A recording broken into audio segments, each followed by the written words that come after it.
Hay, magandang gabi sa inyo mga kasawi. Kamusta na po kayong lahat? Naway nasa mabuti kayong kalagayan at mag-iingat kayo palagi mga kasawi. Idol, bakit pa-topic naman ako nito, please? Ang sabi ng asawa ko, try ko gawin na humigop or dila ng itlog niya para ma-feel niya kasi na barkada niya daw ay laging kinakain ng misis niya na curious raw ito kung masarap ba talaga kainin ang itlog. Patulong, idol, ano ang gagawin ko dito para magawa ko sa kanya? So, ayan, ang ating sender ay isang babae. Ang ating sender ay nagpapatulong mga kasawi kung paano ba kumain ng isang lalaki o tinatawag nilang itlog ng lato-lato. So, ay nako-curious ang isang lalaki kung ano ba ang pakiramdam daw kapag kinakain ang kanilang itlog ng lato-lato nila mga kasawi. For me mga kasawi ay napakadaming paraan kung paano nyo gagawin ang pakikipaghana-hana na gusto ng asawa mo na kainin mo ang kanyang itlog. Depende yon sa mga kababaihan kung ano ang gagawin nilang posisyon, kung paano nila i-penetration, kung paano nila isagawa. Siyempre, pwede naman kasi napahiga ang isang lalaki na nakahiga habang ikaw ay didilaan mo ng unti-unti ang kanyang itlog. Sabi nga nila, di ba mga kasabi, ito ay nakakabuhay ng L ng isang lalaki kapag once na sinasagawa ng isang babae na dilaan ang kanilang itlog ng lato-lato. Diba? Siyempre, ang ibang lalaki ay ayaw naman ito na gawin sa kanila mga kasawi. May iba naman na mga kalalakihan na gustong-gusto ito na ginagawa sa kanila na unti-unti na dinadilaan ng kanilang itlog at hinihigop ito ng unti-unti para magising sila at mael sila. Pero sabi ko nga sa inyo, may ibang lalaki na ayaw itong ginawa sa kanila.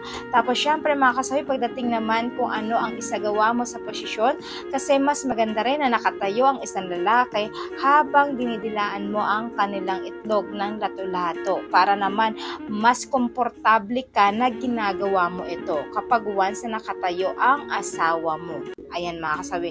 Pero sabi ko nga sa inyo mga kasawi, ito ay tamang suggestion lang sa inyo. Depende na lang kung saan mas komportable ka sa gagawin mo habang ikaw ay kumakain ng kanilang itlog at ganun din naman siya kung saan siya mas komportable. Tanungin mo yung asawa mo kung ano ba ang gusto niya habang ikaw ay kumakain. Nakahiga ba siya? Nakatayo ba siya? O nakaupo ba siya? Ano ang mas gusto niya na posisyon habang ikaw ay kumakain ng kanyang itlog ng lato-lato mga kasawi?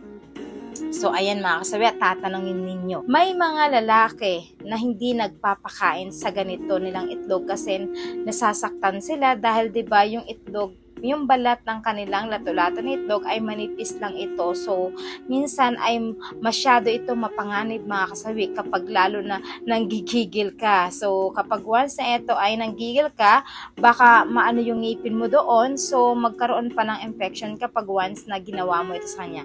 Kaya kung ikaw ay gusto mong itry ito, lalo pat hindi ka pa marunong, ang gawin mo ay dandahan na lang, nadidilaan mo ito para naman mas maganda.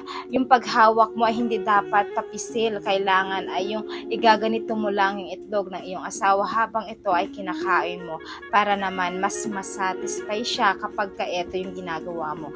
Then kapag ito ang ginawa mo, tanungin mo sa kanya kung nasasarapan ba siya na ginagawa mo ito. So kung ayaw niya, so ibig sabihin, i-stop mo na. Kung gusto niya, ipagpatuloy mo pa rin ito. Pero unti-unti at dahan-dahan lang.